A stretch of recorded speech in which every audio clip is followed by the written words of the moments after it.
মুনাফিকের যে আচরণগুলো আমরা জানি, তার এক নাম্বার, কথা বললেই কাজ করলেই মিথ্যা কথা বলে, মিথ্যা কাজ করে। আজ তাদের জীবন যৌবন কথাবার্তা সব জাতির সাথে মিথ্যা। কারণ মুনাফিক কথা বললে কি বলে? আমানত রাখলে, আরো জোরে, রাষ্ট্রের সম্পদ যারা আত্মসাৎ করে বেগম পাড়া বানিয়েছে, ওরা কিয়ামত পর্যন্ত বাংলাদেশে মসজিদ বানালেও কবুল হবে না। আমি জানি জোর করে কবুল করাবো বাবারটা। আমানত রাখলেই খেয়ানত করে, কথা বললেই কাজ করলেই মিথ্যা কথা বলে, মিথ্যা কাজ করে। আর ওয়াদা দিলে ঠিক রাখে না, ওয়াদাগুলো ভঙ্গ করে। কত ওয়াদা আমরা কত বছরে, 50 বছর ধরে অনেকের কাছে পেয়েছি। মানুষেরা 50 বছরে ওয়াদা করেছে ক্ষমতায় যাওয়ার আগে কোরআন সুন্নাহ বিরোধী কোনো আইন দেশে পাশ হবে না, অথচ 50 বছরেই পুরা উল্টা ক্ষমতায় যেই শিক্ষা ব্যবস্থায় হাত দেয়। ক্ষমতা পেয়ে শিক্ষা ব্যবস্থা, আসমানি শিক্ষা তুলে দেওয়ার এই চরিত্র ছিল ফেরাউনের। আসতে বলেন, আজ যদি আসমানি শিক্ষা তুলে দিয়ে মানুষের তৈরি করা কোন শিক্ষা সিলেবাসে ঢোকানো হয়, বুঝবেন এটা ফেরাউনের কর্মসূচি। গল্প পড়েছিলাম দুই অলসের, এক গাছতলায় কুল বড়ই পড়ে একেবারে ভিড় পড়ে আছে। পুলিশ যাচ্ছিল পাশ দিয়ে, এক অলস ডাক দিয়ে বলে, ভাই পুলিশ এদিকে আসেন। কেন? কুল বড়ই পড়ে পড়ে আছে, আমি আজ সারাদিন প্রায় বসে আছি কিন্তু খেতে পারছি না, আপনি আমারে তুলে দেন। পাশের এক অলস তাকে পুলিশ বলছে, তুমি একটু তুলে দিতে পারো না? ওই অলস ডাক দিয়ে বলে, পুলিশ ভাই কি বলবো, কিছুক্ষণ আগে একটা কুকুর এসে আমার মুখ চাটছিল, ও দেখেছে তাও নাড়া দেয়নি, আর আমিও হাত দিয়ে নিষেধ করিনি। আমি হাসির খোরাকি দেওয়ার জন্য বলি নাই, বাস্তবতা এখন সামনে আমাদের এইটাই। এখনো যদি হাত না ছাড়া দেন, এখনো যদি আপনি একটু না করেন, কুকুর এসে মুখ চাটবে। কথা বলে না কেন? নাম ধরা লাগবে। সুতরাং এই দেশে যাদেরকে গুম করা হচ্ছে, খুন করা হচ্ছে, ফাঁসি দেওয়া হচ্ছে অন্যায় ভাবে, মানুষগুলোকে যাদের শহীদ করা হয় পৃথিবীতে, এদের জীবন যৌবন পেছনের লাইফ আল্লাহ পছন্দ করেছে। নয়তো সাধারণভাবে মরণ দিয়ে ঘুমিয়ে রাখতো। আমাদের জীবনের একমাত্র চাহিদা, তোমরা যেটা চাও আমাদেরকে মেরে ফেলতে, আমরাও মরতেই চাই। কুকুর শিয়ালের মতো না, আমরা মরতে চাই শাহাদতের মরণ নিয়ে। আমরা মরণ চাই কিসের? মুসলমান ভাইরা, সুতরাং কোরআনে কারীম আমরা যারা শুনতে এসেছি, কিয়ামত পর্যন্ত যত আবিষ্কার দুনিয়াতে হবে, সবচাইতে বড় আবিষ্কার কোরআনে কারীম। আল্লাহ রাব্বুল আলামিন কথা দিয়ে জানিয়েছেন, যার অন্তর যত পরিষ্কার হবে, কোরআনে কারীম তার কাছে পুরাতন না নতুন মনে হবে। জেলখানায় থাকতে আমি সবচেয়ে বেশি যেটা করেছিলাম, কোরআনে কারীমের তেলাওয়াতটা বুঝে এবং না বুঝে। বের হওয়ার পর থেকে কয়েকদিনে আমি ওইভাবে আর সময় দিতে পারিনি কোরআনের পেছনে। ওখানে থাকাকালীন মনে হচ্ছিল 170 বারের উপরে আমার এই 3 বছরে কোরআনে কারীম খতম হয়েছে, শুধু বাইরে আর নামাজে দিয়ে।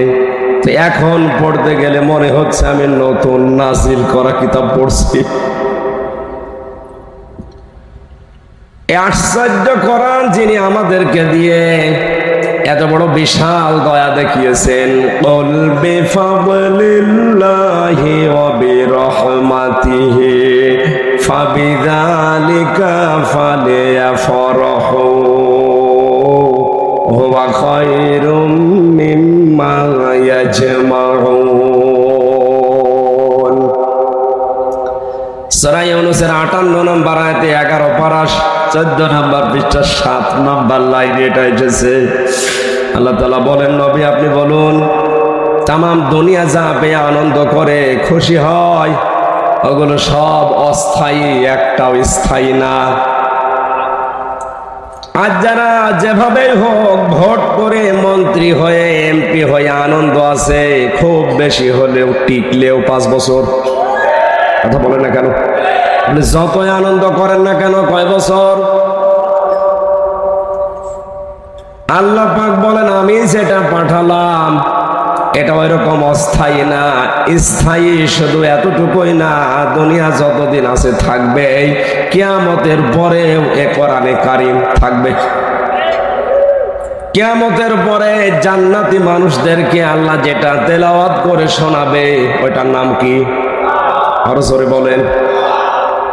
জান্নাতের ওই অনুষ্ঠানে আল্লাহর কুদরতি মুখে কোরআনে কারীমের এই অনুষ্ঠানে বসে যেন আমরা নিজেরা শোনার মতো একটা জায়গা পাই।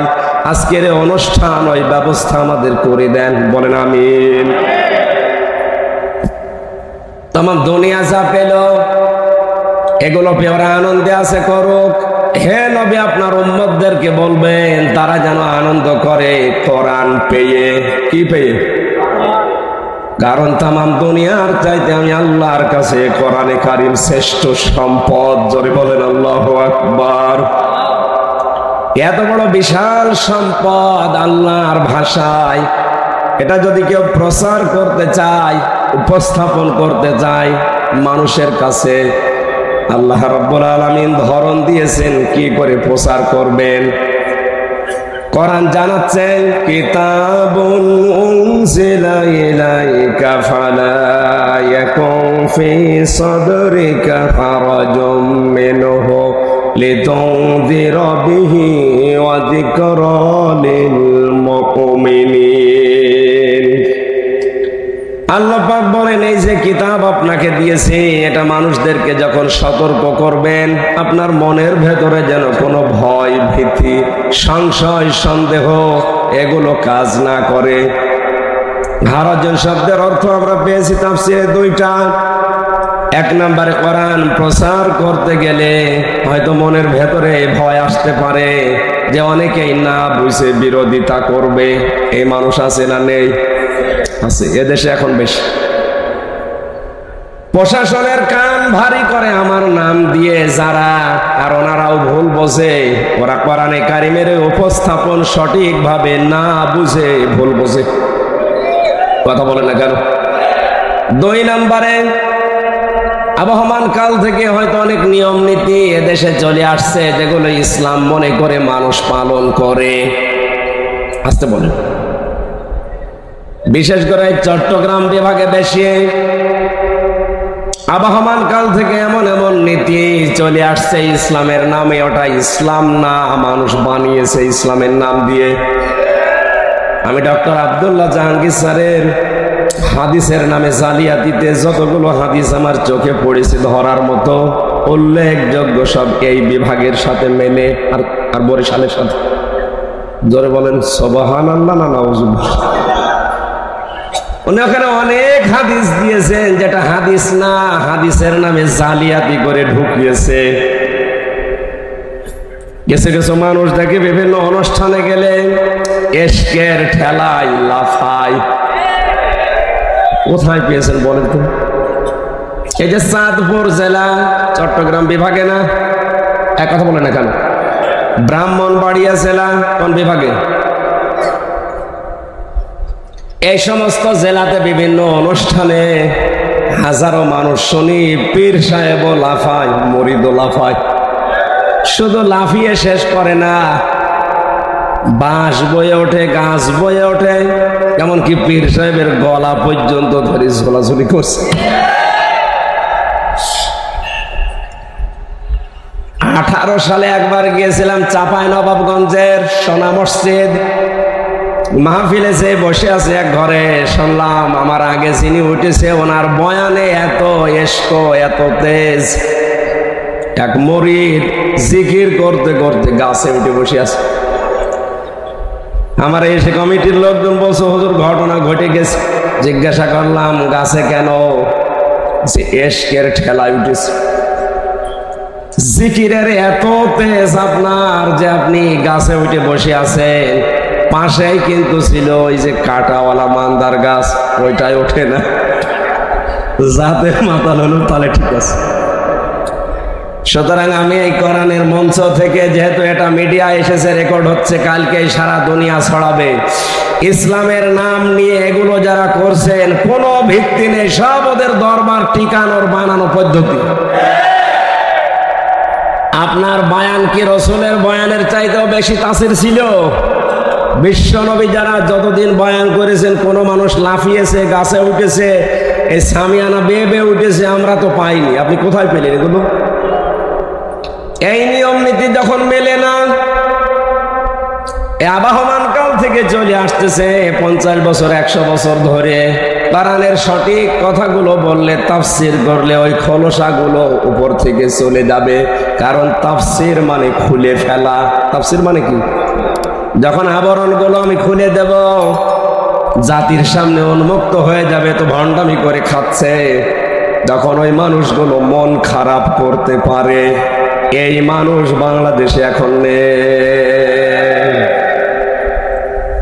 আল্লাহ পাক এই দিকে ইঙ্গিত করে হারজন দিয়েছেন। হে নবী, হয়তো না বুঝে অনেকে বিরোধিতা করতে পারে, অনেকে বোঝা শোনার পরে তাদের ব্যবসায় ভাটা পড়বে, এই কারণে মন খারাপ করতে পারে। আপনি দুইজনের একদিকেও তাকাবেন না, আল্লাহর দিকে তাকিয়ে আপনি সতর্ক করবেন। কারণ কোরআনে কারীম এটা জিকির হচ্ছে আমার মুমিন বান্দাদের জন্য। জোরে বলেন সুবহানাল্লাহ। এর পরবর্তী আয়াতটা একটু ভয়ঙ্কর। আমি একা না, যত মানুষ এখানে আছে, মিডিয়ার মাধ্যমে যত জায়গায় যাবে, সবাইকে আমি এই আয়াতটা শোনাচ্ছি। ইত্তাবিউ মা উনজিলা ইলাইকুম মির রাব্বিকুম ওয়া লা তাত্তাবিউ মিন দুনিহি আউলিয়া কলিলাম মা তাযাক্কারুন। চিৎকার করে বলেন আল্লাহু আকবার। ইত্তাবিউনা, ইত্তাবিউ বহু বচন দিয়েছেন আল্লাহ। অপেকুয়াবাসী, পৃথিবীর মানুষকে এই ময়দান থেকে জানাও, সবাই মিলে তোমরা অনুসরণ করো, ইত্তেবা করো, দেখে দেখে চলো। মা উনজিলা ইলাইকুম মির রাব্বিকুম, তোমাদের রবের পক্ষ থেকে যেটা নাযিল হয়েছে। কক্সবাজার বাসীকে বলতে চাই, আমাদের রবের পক্ষ থেকে যেটা নাযিল হয়েছে তার নাম কি? বলেন বলেন। সুতরাং অনুসরণ যদি করা লাগে সবাই মিলে, কোনটা করা লাগবে? আরো জোরে। এমনকি কেউ যদি তাবলীগ করে, তাও কোরআনের করা লাগবে। সূরা মায়েদার 67 নম্বর আয়াত এটার প্রমাণ। ইয়া আইয়ুহার রাসূল বাল্লিগ মা উনজিলা ইলাইকা মির রাব্বিক। হে রাসূল, আপনাকে আমি নির্দেশ দিলাম, আপনি তাবলীগ করবেন যেটা আপনার রব আপনাকে দিয়েছে। কিসের? তাহলে আয়াত থেকে প্রমাণ হয় কোরআনের তাবলীগ করা, প্রচার করা, এটা নফল না ফরজ? আরো জোরে বলেন কি? এখানে যেটা প্রচার হচ্ছে, তাবলীগ হচ্ছে, কিসের? আর প্রচার করছে, কথা বলেন না কেন? সুতরাং এটা ফরজ কাজ। বাংলাদেশে এটা আরো ব্যাপক হওয়া দরকার। সুতরাং পেকুয়ার ময়দানে শুধু 2টা না, সারা বাংলাদেশের 68,000-এর উপরে গ্রামে কোরআনের প্রচার এখন ফরজ। আমাদের রবের পক্ষ থেকে যেতে এটা এসেছে, অনুসরণ আমরা সবাই মিলে যদি করতেই হয় এটা করব। কোন মানুষের আদর্শ সবাই মিলে আমরা অনুসরণ করতে পারি না। হয়তো কিছু মুষ্টিমেয় মানুষ অনুসরণ করছে না বুঝে। আমরা যদি অনুসরণ করতে চাই, দেখে দেখে চলতে চাই, কি দেখে চলা লাগবে? ওয়ালা তাত্তাবিউ, সাবধান, মিন দুনিহি আউলিয়া, তোমরা অনুসরণ করবা না দুনিয়ার কোন অলির। অলির বহু বচন আউলিয়া। কোন অলির অনুসরণ দরকার নেই। কে বলছেন বলেন তো? না, আল্লাহ কি অলিদের বিরুদ্ধে? বাংলা অর্থ শুনে মনে হচ্ছে আল্লাহ অলিদের বিরুদ্ধে। তাফসিরে ফি জিলালিল কোরআন সাইয়্যিদ কুতুব লিখেছেন আল্লাহ কেন ওলিদের অনুসরণ করতে নিষেধ করলেন। আল্লাহ তাআলা ভালোভাবে জানেন ভবিষ্যতে এমন সময় আসবে আমার আবেগওয়ালা কিছু বান্দা আছে, তারা আমি আল্লাহর চাইতে তাদের আব্বাকে বড় মনে করবে, যেটা বাংলাদেশে এখন 100%। আপনি আবার অন্যদিকে নিয়েছেন।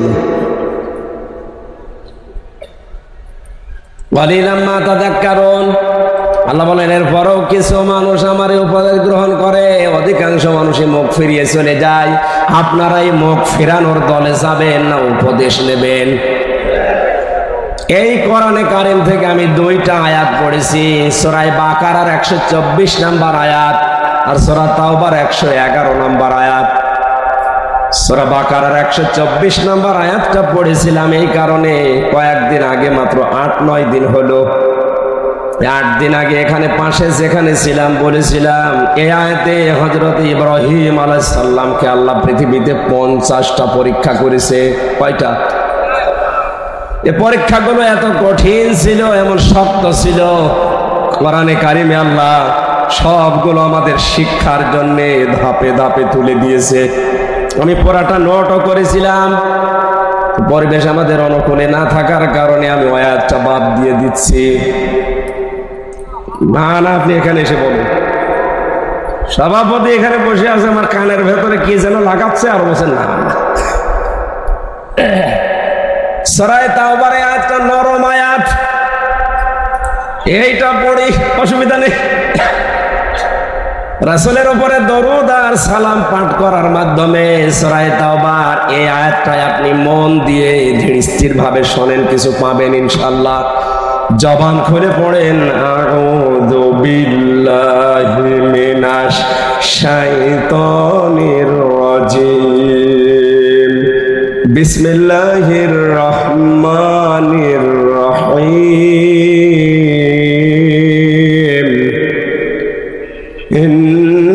ইন্নাল্লাহা আশতারা মিনাল মুমিনিনা আনফুসাহুম ওয়া আমওয়ালাহুম বিআন্না লাহুমুল জান্নাহ।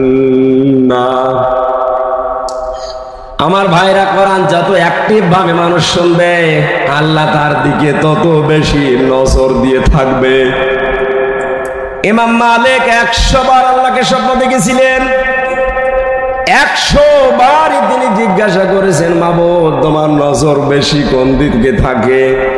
আল্লাহ পাক তাকে স্বপ্নে 100 বারই জানিয়েছেন ইমাম মালিক রে, আমি সবচাইতে বেশি গুরুত্ব দিয়ে নজর দিয়ে থাকি আমার ওই বান্দার দিকে যে বান্দা আমার কোরআন পড়ে। সুতরাং খুব স্থির ভাবে শুনবেন।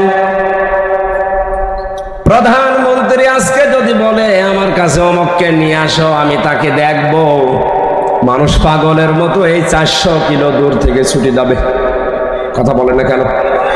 হাদিস দিয়ে নবী স্থির ভাবে এখান থেকে 4টা শিক্ষা আজকে নিয়ে যাব ইনশাআল্লাহ।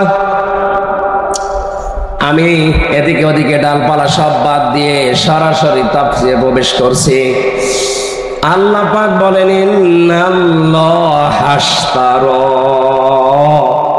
অবশ্যই আমি আল্লাহ ক্রয় করে নিয়েছি, কিনে নিয়েছি, মিনাল মুমিনিনা, মুমিনদের কাছ থেকে, আনফুসাহুম ওয়া আমওয়ালাহুম, তাদের জান আর তাদের মাল, বিনিময়ে তাদেরকে আমি আল্লাহ জান্নাত দিয়ে দিয়েছি। জোরে বলেন আলহামদুলিল্লাহ। ও কক্সবাজারবাসী, আপনার জীবনের এই ইবাদত বন্দেগী গুলো এতদিন যাই করেছেন এটা কবুল হয়েছে কিনা একটা জানার মতো একটা পদ্ধতি আছে। আল্লাহর নবী জানিয়েছেন মানুষের জীবনের ইবাদত বন্দেগী কবুল হচ্ছে কিনা এটা জানার পদ্ধতি তার আচরণ যদি মানুষের সাথে ভালো হয়, উত্তম হয়, তার মুআমালাত মুআশারাত বুঝতে হবে তার পেছনের আমল আখলাক আল্লাহ কবুল করেছেন। মুসলমান ভাইরা, পৃথিবীর কোন মানুষের আমল আখলাক তার পেছনের জীবনকে যদি আল্লাহ পছন্দ করে, ওই মানুষটাকে আমরা হাদিস পড়েছি সাধারণভাবে তাকে আল্লাহ মরণ দেন না, শাহাদতের মরণ দিয়ে তার জীবনটা আল্লাহ ধন্য করে দেন। সুতরাং এই পৃথিবীতে যারা আয়াজ কোরআনের জন্য, ইসলামী আন্দোলনের জন্য জীবন দিয়ে চলে যাচ্ছে, এ মানুষগুলোর জীবন যৌবন পেছনের লাইফটা আল্লাহর পছন্দ হয়েছে, এজন্য সাধারণভাবে মরণ না দিয়ে শাহাদতের মরণ দিচ্ছে। এর দলিল সূরা আলে ইমরানের 140 নম্বর আয়াত, খুব ভালো করে খেয়াল করবেন।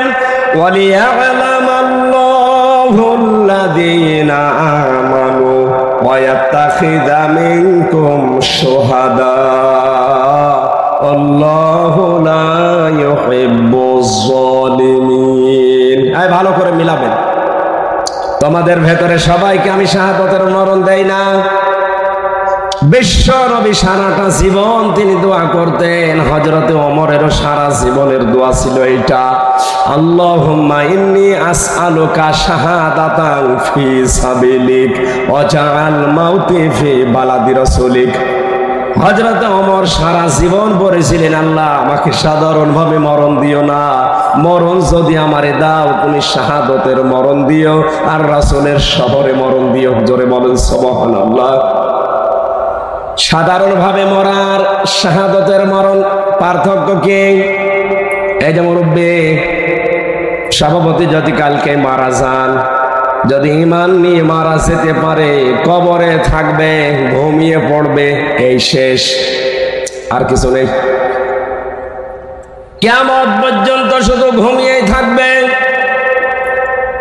সিংহায় যেদিন ফুৎকার দেওয়া হবে ওই দিন উনি টের পাবে, এর মাঝখানে আর কিচ্ছু টের পাবে না, এতটুকুই শেষ।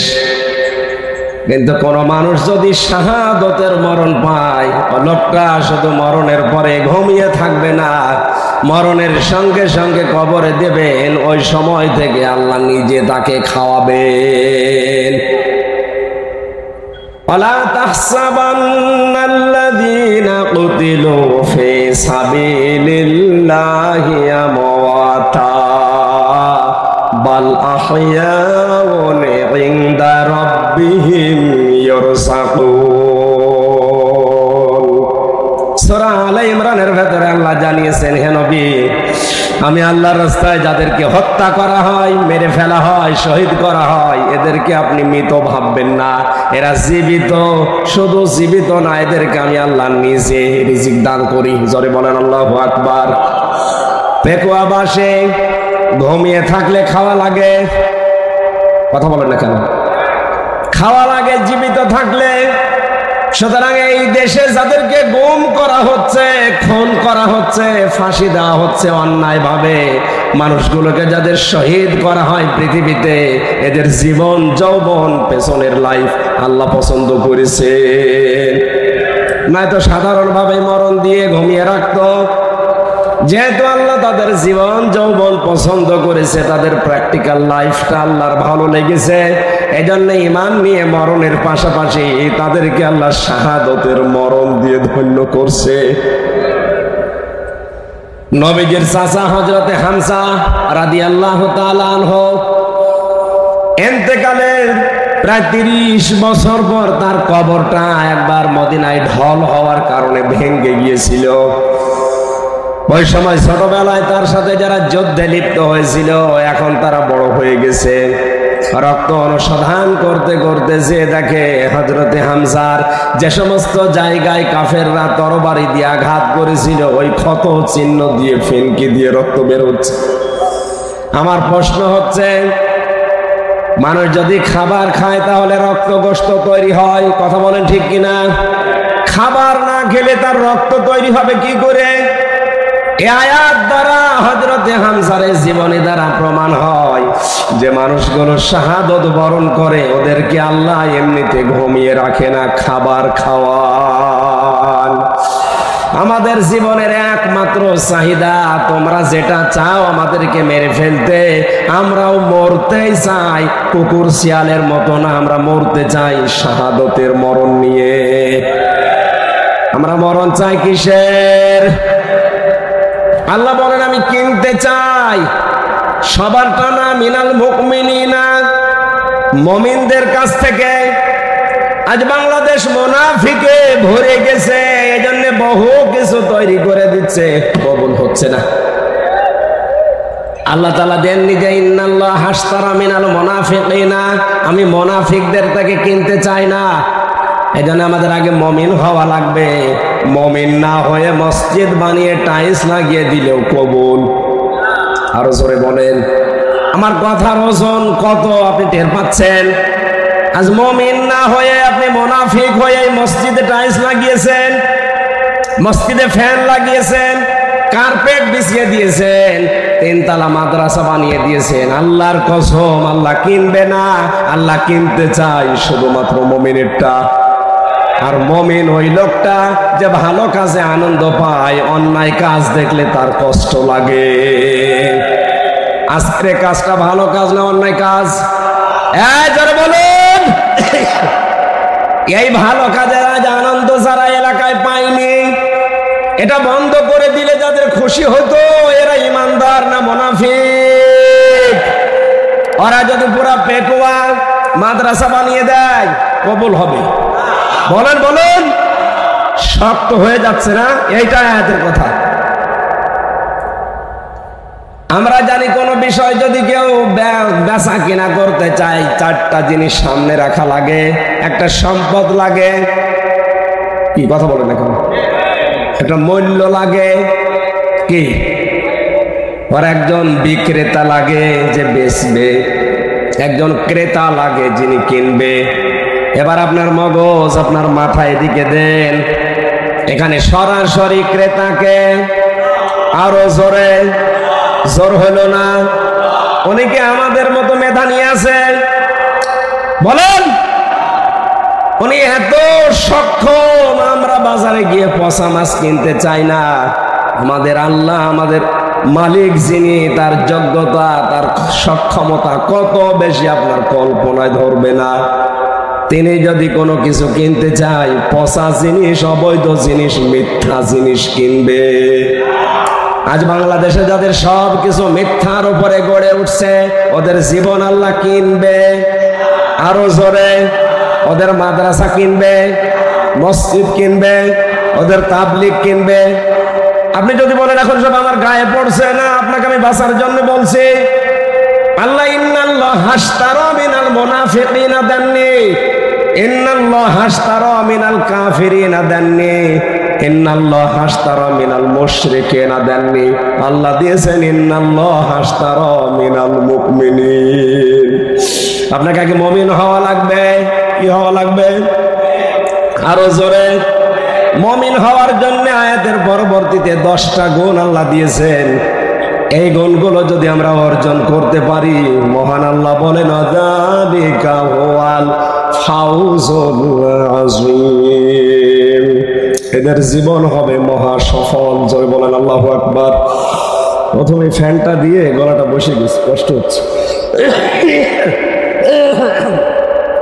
না না, কিছু লাগবে না। সেটা যেটা করেছিলাম সেটা পারলাম না, তো ওই জন্য হচ্ছে না।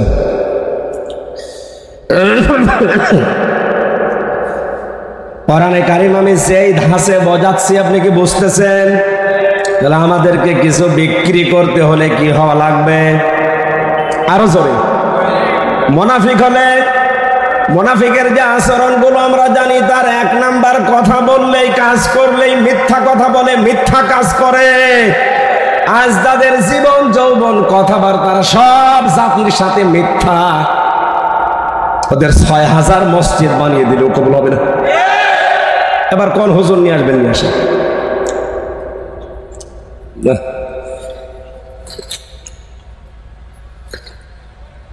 প্রথমে ফ্যানটা দিয়ে আমার গলাটা শেষ হয়ে গেছে। এখন এই যে ফ্যান এখন বন্ধ করে ওদের বসার যা বসেই গেছে, এখন আর কি করে।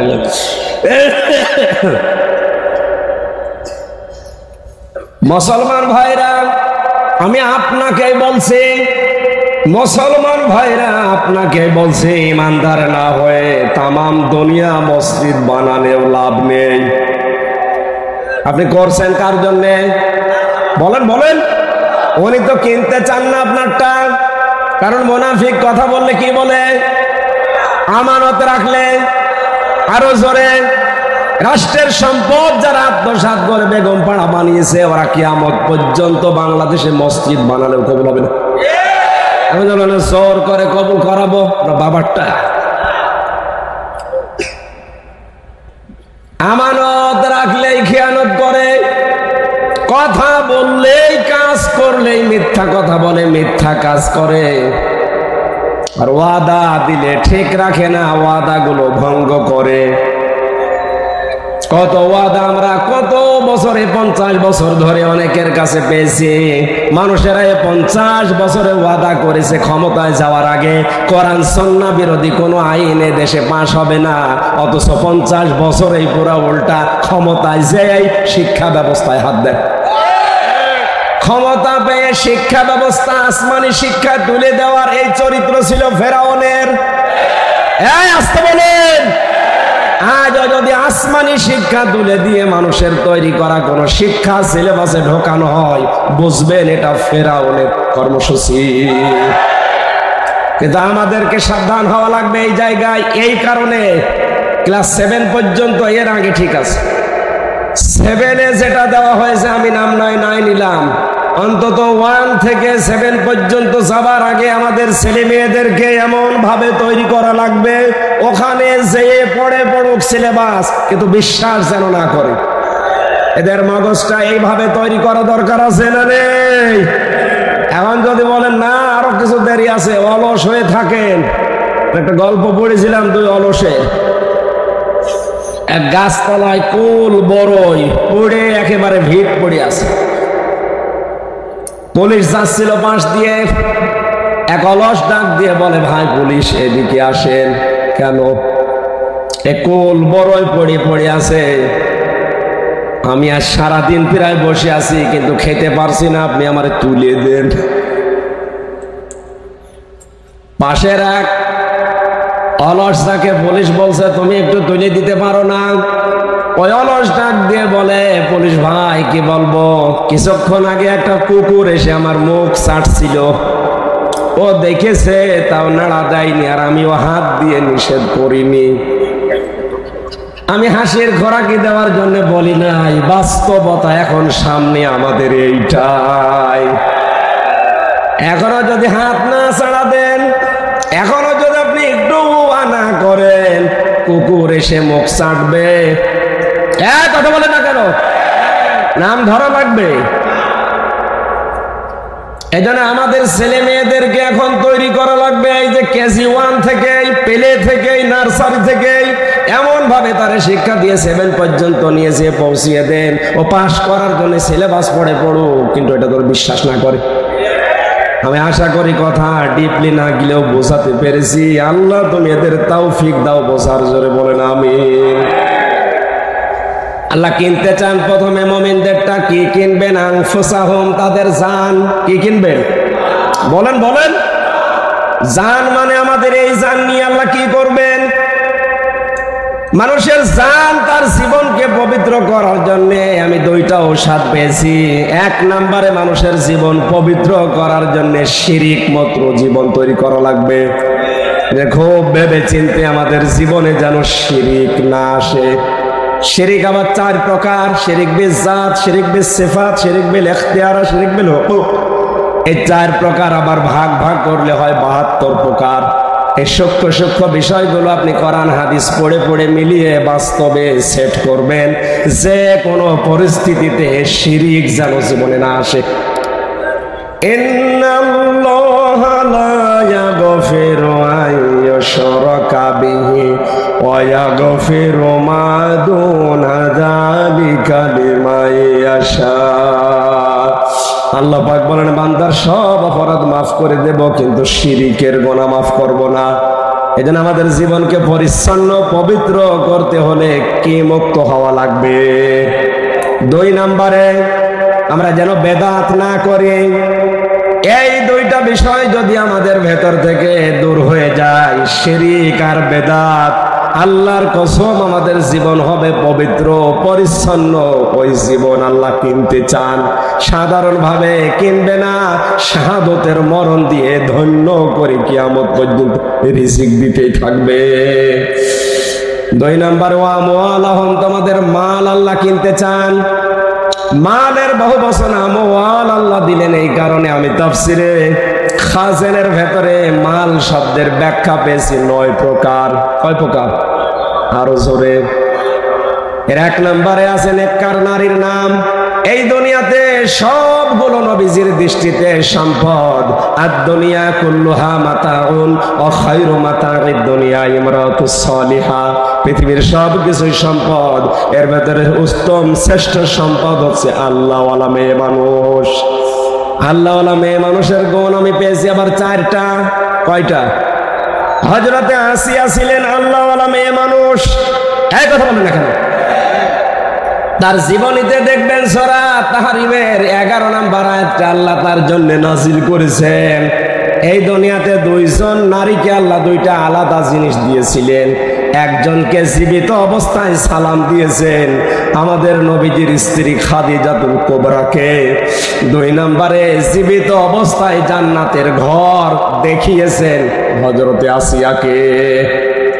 মা বোন যারা এসেছেন, মেয়েরা এসেছে, সম্মানিতা মা বোনেরা, নেককার নারী হওয়ার জন্য অন্যতম গুণ হচ্ছে স্বামীর প্রতি আপনি যত কঠিন পরিস্থিতি হোক বরদোয়া দিতে পারবেন না।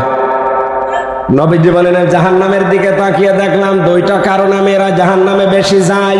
1 নম্বরে স্বামীর নাশকরিয়া করে, 2 নম্বরে ওরা কথায় কথায় শুধু বরদোয়া দেয়, মানুষকে লানত দেয়। হযরতে আসিয়াকে হাতের ভেতরে ব্রেক লাগিয়েছে, কপালের ভেতরে ব্রেক লাগিয়েছে, শলাকা পায়ের ভেতরে ব্রেক লাগিয়ে ফেরাউন যখন তার মাথার উপরে গরম তেল ঢেলে দিচ্ছিল, আল্লাহ রাব্বুল আলামিন ফেরেশতা জিবরাইলকে বললেন জান্নাতটা তুলে ধরো তার সামনে। দরাবাল্লাহু মাসালাল লিল্লাযিনা আমানু ইমরাতা ফিরআউন ইয ক্বালাত রাব্বি ইবনিলি ইনদাকা বাইতান ফিল জান্নাতি ওয়ানাজ্জিনি মিন ফিরআউনা ওয়া আমালিহি ওয়ানাজ্জিনি মিনাল কওমিজ যালিমিন। জোরে বলেন আল্লাহু আকবার। আল্লাহ ঈমানদারদের জন্য দৃষ্টান্ত দিলেন ফেরাউনের স্ত্রী আসিয়াকে। হযরতে আসিয়া ডাক দিয়ে বলে রব্বুল আলামিন, এই কঠিন পরিস্থিতিতে তুমি আমার সামনে জান্নাত তুলে ধরেছো জীবিত অবস্থায়। আমি তোমার কাছে এই কঠিন পরিস্থিতিতে দোয়া করছি, তুমি আমাকে জান্নাতের ভেতরে একটা ঘর বানিয়ে দাও যেখানে বসে বসে তোমাকে দেখা যায়। আর চিন্তা করেন এত কঠিন পরিস্থিতি, হাতে পায়ে কপালে ব্রেক, মাথার উপরে গরম তেল ঢালা হচ্ছে। তিনি স্বামীর জন্য ওই মুহূর্তেও বরদোয়া দেননি। তিনি বলেছিলেন ওনাজ্জিনি মিন ফিরআউনা, তুমি আমাকে ফেরাউনের কবল থেকে বাঁচাও। ওনাজ্জিনি মিনাল কওমিজ যালিমিন, এই জালেম সম্প্রদায় থেকে, ফেরাউন যাদেরকে দিয়ে আমার উপর অত্যাচার চালায় তাদের জুলুম থেকে তুমি আমাকে বাঁচাও। কিন্তু তুমি রাগ করে আমার স্বামী ফেরাউনের উপরে গজব দিও না। বাংলার মেয়েরা, এত কঠিন শাস্তি দেওয়ার পরেও যিনি স্বামীর উপরে বরদোয়া দেননি, তিনি বলেছিলেন আল্লাহ তুমি আমাকে বাঁচাও, কিন্তু আমার স্বামীকে তুমি গজব দিয়ে ধ্বংস করো না। এ কি ভালো স্বামী? কথা বলেন। এ পৃথিবীতে ফেরাউনের মতো স্বামী কারো হয়েছে কিনা আমি জানি না, কিয়ামত পর্যন্ত মনে হয় হবেও না। এত বড় ভয়ঙ্কর স্বামী শাস্তি অবস্থায় যদি বরদোয়া না দেয়, আপনার একটা সাবান কম হলে আপনি বরদোয়া দেন, গালি দেন, আপনি মানুষ, আপনি আবার নেককার দাবি করছেন। 2 নম্বর, যাদের চরিত্র মহিলাদের জন্য আদর্শ বলা হয়েছে, 6 জন কথা আমি লিখেছিলাম এখানে। তার 6 নম্বরে হযরতে ফাতিমাতুজ জোহরা। ফাতিমাকে আল্লাহ 2টা কারণে জান্নাতের নেত্রী বানিয়েছে। 1 নম্বরে তার সারাটা জীবনে তিনি পর্দা লঙ্ঘন করেননি। 2 নম্বরে তিনি যতদিন বেঁচে ছিলেন স্বামীর মনে দুঃখ দেননি। একবার একটু দুঃখ পেয়েছিল, সঙ্গে সঙ্গে তিনি পরিবর্তন করে নিয়েছেন নিজেকে। তার পেছনে কারণ ছিল তার বাবা হযরতে মুহাম্মদ রাসূলুল্লাহ ডাক দিয়ে বললেন, মা ফাতেমা, তুমি আর যাই করো না কেন, আমার জামাই আলী যদি তোমার উপরে বৈধ কাজে নারাজ থাকে, আমি তোমার বাবা নবী হয়ে বলছি তোমার জানাজায় আমি যাব না। আজ বাংলার বাবারা যদি মেয়েদেরকে এভাবে একটু শাসন করে দিত, হাজার হাজার পরিবার ভাঙ্গা থেকে বেঁচে যেত। বাবারা আরো সাহস দেয়, কিছু হলে তুই চলে আসবে, তোর অন্য জায়গায় বিয়ে দেব। এক মেয়ে বিয়ে দিবা কয় জায়গায়? মালের যে 9টা ব্যাখ্যা আমার গলায় বাস্তবতার দিকে তাকে আমি যেতে পারছি না। প্রথমে ফ্যানটা দিয়ে আমার অবস্থা খারাপ করে দিচ্ছে, এমনি শরীর চলছে না। আচ্ছা, এটা বন্ধ করতে বলবো, আমারও মনে ছিল না। আমি মালগুলোর পোড়া ব্যাখ্যা, মাল মানে কি উল্টা পাল্টা দিকে নিয়ে যাবেন না। হ্যাঁ, মাল মানে সম্পদ, এটা আবার 9 প্রকার। প্রথমে 1 প্রকার মালের নাম নবীজি জানিয়েছেন, দুনিয়ার সবই মাল, সবই সম্পদ। উত্তম সম্পদ নেককার মহিলা। নেককার মহিলা কোনোদিন স্বামীকে বরদোয়া দেয় না। স্বামী যে কাজে খুশি থাকে, জায়েজ হলে ওই কাজে ওই মহিলা খুশি থাকে। স্বামীর সম্পদ এবং সন্তানকে ইসলামের পথে চালানোর জন্য চেষ্টা করে, আর স্বামীকে খুশি রাখার জন্য নিজের সর্বোচ্চ বিলিয়ে দেয়। আল্লাহ যেন মেয়েদেরকে ফাতেমার মতো হওয়ার তৌফিক দেন, আমিন। মা বোন যারা নামাজ পড়েন, শাড়ি পরে আপনার নামাজ অধিকাংশই হয় না। এখন একটা নতুন পোশাক বের হচ্ছে, কি যেন খিমার নাকি নাম। এইটা আপনার এই চুল থেকে শুরু করে পুরা বডি ঢেকে যায়। নিয়ামতুল্লাহ নিজামী যেহেতু ব্যবসা করে বিভিন্ন পোশাকের, এইটা একটু ভালো করে করেন, এটা তুলবেন। হাজার হাজার মেয়েদের নামাজও শুদ্ধ হয়ে যাবে আপনার কারণে। আল্লাহ যেন তৌফিক দেন, বলেন আমিন। 1000, 5000, 10,000 দিয়ে যদি আপনি শাড়ি না কিনে এই 200-250 টাকা লাগে, এটা খুব বেশি হলো, সর্বোচ্চ 500 টাকা লাগবে, এইটা কিনে দেন, ওদের নামাজটা অন্তত শুদ্ধ হবে। আমি আগামীতে কোনো জায়গায় আসলে বাস্তবতায় এই আয়াতটা শেষ করব। এই বিআন্না লাহুমুল জান্নাহ দেওয়ার পরে ইউকাতিলুনা ফি সাবিলিল্লাহ ফায়াকতুলুনা ওয়া ইউকতালুন, তাদের মারা লাগবে, মরা লাগবে। কি করে? ওই মারা এই মরা নয়, তাফসিরে যেটা আছে বিস্তারিত বলতে পারলে হয়তো আমার গলায় আর পারছে না। আমি শেষ করে দিচ্ছি, ক্ষমা চাই আজকের মতো, আমিন। বারাকাল্লাহু লানা ওয়া লাকুম ফিল কোরআনিল আযীম। মুসাফির 2 নম্বরে আমি অসুস্থ, এরপরে মাজলুম। 3টা জিনিস নিয়ে এখন আমি হাত তুলছি আপনাদের সামনে মোনাজাতের জন্য। এই বসেন, আল্লাহুম্মা আমিন। মোনাজাতে এখন সর্বশেষ এই মাহফিলের সমাপ্তি রাত 10টা বাজে। এখন 10টা পর্যন্ত আমরা সময় নিয়েছিলাম, আমাদের কথা আমরা রেখেছি। আল্লাহর কাছে জীবনের সব কিছু এখন আমরা জানাবো। সেদিন উখিয়াতে যে মোনাজাত করেছিলাম, সারা দুনিয়া থেকে অনেকেই আবেগ আপ্লুত হয়ে কল দিয়েছে যে মোনাজাত এরকম হওয়া দরকার। আজকে আমরা আল্লাহর কাছে ওইভাবে মোনাজাত করবো ইনশাআল্লাহ। মাথা নিচু করেন, মোনাজাতটা বসে করে বাড়ি যান, চক্ষু বন্ধ করেন। রব্বানা যালামনা আনফুসানা ওয়া ইল্লাম তাগফির লানা ওয়া তারহামনা লানাকুনান্না মিনাল খাসিরিন। রব্বানা লা তুযিগ কুলুবানা বা'দা ইয হাদাইতানা ওয়া হাব লানা মিন লাদুনকা রাহমাতান ইন্নাকা আনতাল ওয়াহ্হাব। রব্বুল আলামিন, তোমার আরশ থেকে কক্সবাজারের পেকুয়া দিগন্ত ফাউন্ডেশন, পেকুয়া সমাজ উন্নয়ন পরিষদের এই ময়দানের দিকে তাকাও। লক্ষ লক্ষ বান্দা বান্দি গনার কথাগুলো স্মরণ করে, মাথা নিচু করে, চক্ষু বন্ধ করে, এতিমের মতো, ভিক্ষুকের মতো হাত দুটি তুলে ধরেছে। তোমার বিশাল সাগরের তুলনায়, তোমার বিশাল আসমান জমিনের তুলনায় আমাদের এই হাত দুইটা বড় ছোট্ট। এই ছোট ছোট দুটি হাত কোরআনে কারিমের এই সমাপনী অনুষ্ঠানে আমরা তুলে ধরেছি। কনারের ইজ্জতে হলেও আল্লাহ তুমি আজকের এই মোনাজাত কবুল করে নাও।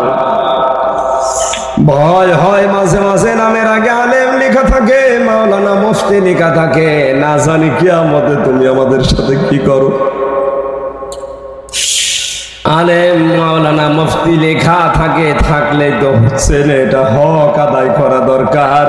সেই পরিবেশ পরিস্থিতি তুমি আমাদের অনুকূলে এনে দাও। সঠিক কথাগুলো সহজ সরল ভাষায় বলার চেষ্টা করি, তোমার বান্দাদেরকে ঠিক অল্প সময়ে এটা বোঝার মতো সুযোগ করে দাও। মাহফিলের আয়োজন করতে গিয়ে তোমার যে বান্দারা শ্রম দিল, তোমার এই ছোট্ট বান্দা নিয়ামতুল্লাহ, তার সাথে যত মানুষ একত্রিত হয়ে বিশাল বাগান সাজিয়েছে, তাদের জীবনকে তুমি জান্নাতের মতো পরিচ্ছন্ন করে দাও। তার বাবা মরহুম শহীদুল্লাহ রহমতুল্লাহ আলাইহে, রব্বুল আলামিন তাকে তুমি ডাক দিয়ে তোমার কাছে নিয়ে গেছো। তোমার হাবিব জানিয়েছে, কোন সন্তান যদি বাবার জন্য হাত তোলে, ওই হাত তুমি ফেরত দাও না। তার নিজের সন্তান তো আছে, তার লক্ষ লক্ষ রুহানি সন্তানেরা এখন হাত তুলেছে। আল্লাহ,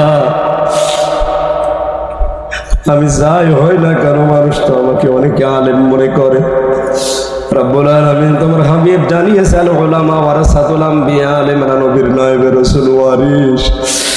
এই হিসাবে হলেও ছোট দুটি হাতের দিকে, চোখের দিকে, কাকতি বিনোদের দিকে তাকিয়ে তোমার বান্দা মরহুম শহীদুল্লাহকে মাফ করে দাও। তার জীবনের ভালো ভালো কাজগুলো মঞ্জুর করো, তার জীবনের অন্যায় কাজগুলো তুমি নিজ গুণে গোপন করে দাও। তার বাড়িতে যে সন্তানাদিগুলো আছে, আল্লাহ তুমি তাদেরকে কুদরতের কোলে তুলে নাও। তার স্ত্রীকে ধৈর্য ধারণ করার সুযোগ দাও। রব্বুল আলামিন মাহফিলের সভাপতি সহ যত আলোচক এসেছে, তাদের কথাগুলো মেনে চলার তৌফিক দাও। সম্মানিতা মা বোনেরা, হযরতে আসিয়ার মতো স্বামীর, হযরতে ফাতিমার মতো স্বামী ভক্ত করে দাও। স্বামীকে সম্মান করার তৌফিক দাও। হযরতে ওসমান রকিয়ার মতো তুমি আমাদের পরিবারটাকে আনন্দে ভরে দাও। আগামীতে এই মাহফিলটা কোরআনের জন্য আরো বিশাল আকারে কবুল করো আল্লাহ।